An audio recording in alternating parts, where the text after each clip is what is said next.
যারাই ক্ষমতায় আসন অধিষ্ঠিত হতে পারে তারাই সাংবাদিকদেরকে ভয় করে, কারণ তারাই নিজেরা তারা দুর্নীতিবাজ, তারা নারী নির্যাতনকারী, তারা সম্পদ হরণকারী, তারা আমাদের দিকে ভয় পায়, কলম দিকে ভয় পায়, মোবাইল দিকে ভয় পায়। কাজে আসুন আমরা তরুণের রক্তের উপরে দাঁড়িয়ে প্রতিজ্ঞাবদ্ধ হই যে এই বিচার না হওয়া পর্যন্ত আমরা আমাদের প্রতিবাদ কর্মসূচি থামাবো না।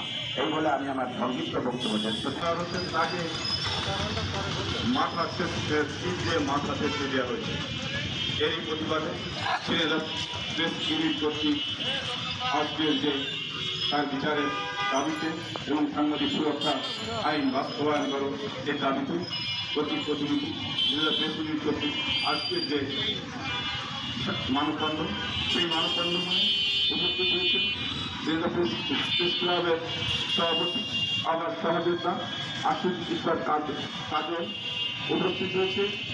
এই সাংবাদিকদের যে দুঃখ কষ্ট, যে হত্যা, তার প্রতি একত্র প্রকাশ করে এই মানববন্ধনের প্রতি একত্র প্রকাশ করে বাংলাদেশ সমাজতান্ত্রিক দল বাসুদেব সমন্বয়ক অ্যাডভোকেট আসাদুল ইসলাম আসাদ, আরও উপস্থিত হয়েছেন বাংলাদেশ প্রেস ক্লাবের সভাপতি আমার সহযোদ্ধা স্বপন মাহমুদ, উপস্থিত হয়েছেন জেলা রিপোর্টার সিরিজের শত মানুষ উপস্থিত ছিল, প্রশাসনের লোকজন উপস্থিত ছিল, পুলিশ উপস্থিত ছিল।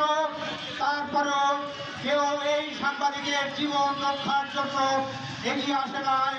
তাকে নির্মমভাবে নির্দয়ভাবে হত্যা করা হলো।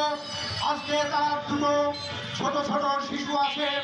আজকে তারা কোথায় যাবে, কোথায় দাঁড়াবে, তার কোনো দিশেহারা।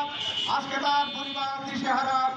আজকে আমরা দেখছি যখনই কোনো সাংবাদিক হত্যা হয়, সাংবাদিক হত্যা হওয়ার পরপরই প্রশাসন একটু লড়ে পড়ে বসে, তারা একটু দেখানোর চেষ্টা করে আমরা সন্ত্রাসীদের গ্রেপ্তার করেছি, তাদেরকে বিচারের আওতায় আনা হবে। কিন্তু ভাইয়েরা আপনারা জানেন যশোরের সাংবাদিক কেবল যে হত্যা করা হয়েছিল সেই কেবল হত্যা কিন্তু রয়ে গেল আধারে, তার কিন্তু বিচার হয়নি। বাংলাদেশে যতগুলো সাংবাদিক হত্যা হয়েছে সেই হত্যাকাণ্ডের জন্য কিন্তু আজকে আমাদের অন্তর্বর্তীকালীন সরকারও আজকে সাংবাদিকদের মাতৃভাষায় স্বাধীনতা নিশ্চিত করে নাই। এটা আমরা ঘৃণা করে প্রত্যাখ্যান করছি এবং এই সরকারের কাছে আমরা জোর দাবি জানাই অনতিবিলম্বে এই যে হত্যাকাণ্ড তার পিছন করা আছে তার মতকে চিহ্নিত করতে হবে, দৃষ্টান্তমূলক শাস্তি ব্যবস্থা করতে হবে। সারা বাংলাদেশের সাংবাদিকের সুরক্ষার জন্য একটি কমিশন গঠন করা হয়েছিল। সেই কমিশনের রিপোর্ট কিন্তু আলোর মুখ দেখে নাই। সেই কমিশন কি রিপোর্ট দিয়েছে সেটা জাতির সামনে উন্মোচন করা হয় নাই।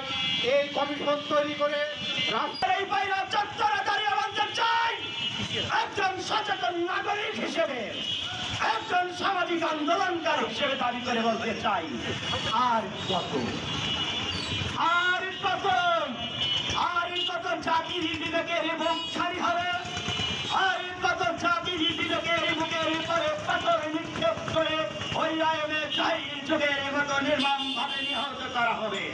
প্রিয় বন্ধুগণ, সাংবাদিক ভাইরা, আমরা কি প্রতিবারই এই হত্যার বিচার চাব? এক একটা ইস্যু আসছে আর এক একটা ইস্যু চলে যাচ্ছে, সাংবাদিক ভাইরা নিহত হচ্ছে।